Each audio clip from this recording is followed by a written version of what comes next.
Alright guys, my name is the Metagoblin and today I'm going to be giving you a classic World of Warcraft caster wand progression guide. So this guide is basically for Warlocks, Priests and Mages, okay? Just before I jump in, be sure to subscribe if you're new to the channel because we're going to do more weapon progression guides like this for basically every single class. The next one I'm probably going to do is Warrior, and be sure to follow me on Snapchat, it's the main social media outlet that I'm using right now. But anyway, let's jump into the video. So anyway, let's talk about wands a little bit. I mean, wands are extremely important, particularly for I would say Warlocks and Priests, but even more so Priest, because for Priests you are going to be relying on your wand pretty much 90% of the time. Obviously Mages, you are going to cast spells more, but you will need a wand. You always need a wand, and you always need to be upgrading it to its, you know, the maximum, the best wand you can get in the level range that you currently are in.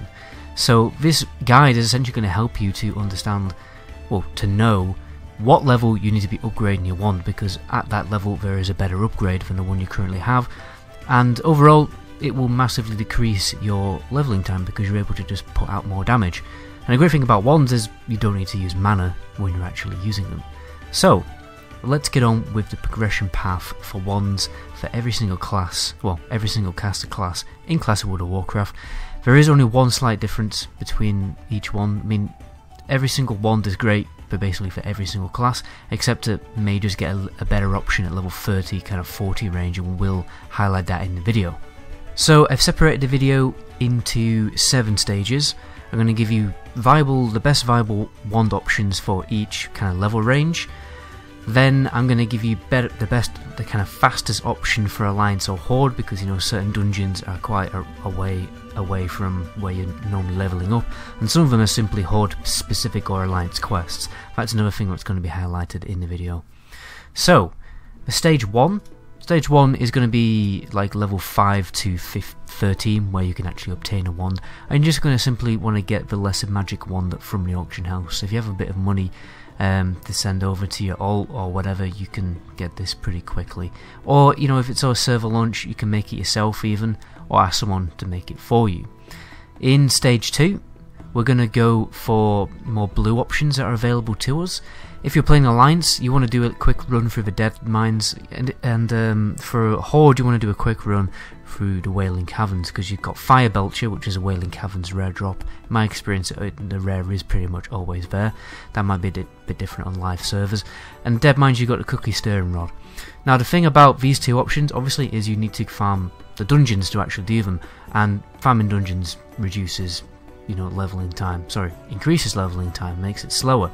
So I'd only recommend doing 1 or 2 runs of these dungeons. If it doesn't drop, it doesn't drop. And if it doesn't drop, you get the Greater Magic Wand from the auction house instead. Okay? Just before we carry on with the video, guys, if you've liked the video so far, if you found the information useful and it's benefited you in some way, please be sure to give the video a quick like. That really does help out the video and the channel as a whole quite a lot, so I really appreciate that. But anyway, let's carry on. For stage 3, things get a little bit more interesting. Basically, the best option here, which pretty much every guide is going to instantly recommend you to get, if you don't get this wand, you are going to be suffering. Okay, you need to get the Gravestone Scepter. Right, this is from a Black Fathom Depths quest, so it's a guaranteed chance to get the wand because it's a quest reward. You just do 1 run through BFD and you get the wand as a reward, and this is really worth it because you're going to get it at level 18. And it's going to last you, you'll probably have to be level 90 to actually get into the dungeon, but it will last you literally until level 31. The DPS on this wand is just ridiculous, right? You have to get this wand. No matter what class you're playing, you get this wand. And it's for Alliance and Horde as well, so.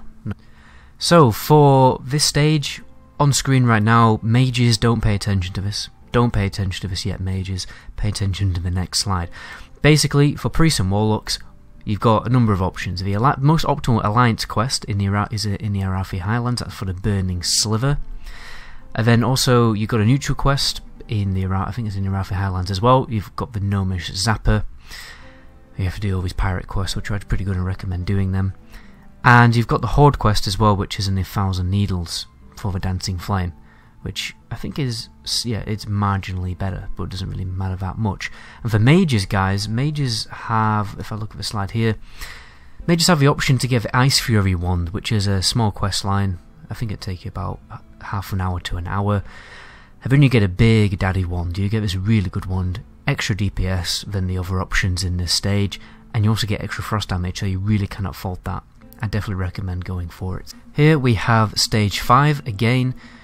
This is like a, the early level 40s. You don't need to pay attention to this if you're a mage because you've already got that great wand option. But I mean, you could skip this, if you are leveling quite fast and go straight to the next stage. But this is the most viable option at early level 40s. You've got the Umbral wand, which you can very quickly get off the auction house. You've also got the Chill Nail Splinter, which is a Horde that does swallow Marsh quest, and you've got the Charged Lightning Rod, which is a Syrian Gorge quest. For stage 6, which is around level 42 to 50, you don't really get any more significant wand options until level 50, where the damage of the wands increases quite a lot actually. Mages need to pay attention to this because this will be a DPS upgrade from the Ice Fury wand. You've got the Carestone Sliver, which is an Alliance Feralus quest. You've also got Nature's Breath, which is a Horde Hinterlands quest at level 46, bear that in mind. And then you can also just buy the Ivory one from the auction house, which also requires level 46. A fair thing to note though, wish my phone would not ruin my videos. The Carestone Sliver is it's a fairly long quest line. It's worth doing because there's a lot of experience to gain from that quest line, but if it's not on your questing route, you might just want to skip it, wait a few more levels, well 4 levels, until you can just get the Ivory wand from the auction house. It is up to you. So the last stage we have, this is probably going to get you to level, these 2 wands options are going to get you to level 60. There isn't really that much better wands that you can obtain apart from the ones which you're going to be getting at level 60 dungeons. So what you have is the Rod of Corrosion, which is definitely the best option. 55 DPS drops from a sunken temple. You cannot complain with that. And you also have the Wizard's Hand, which is significantly worse, but you can get that at level 46. In fact, you can get that at level 46. I don't know why that's on there. That might be a worse wand, to be honest. End of the day, the Rod of Corrosion is obviously a significant benefit over the last stage, so that will pretty much last you level 50 to 60. And then when you get to level 60, you're going to be getting your pre-raiding base gear, and you can forget all this. But anyway, that's where I'm going to end the video there. My name is Metagoblin, and until my next video, ciao.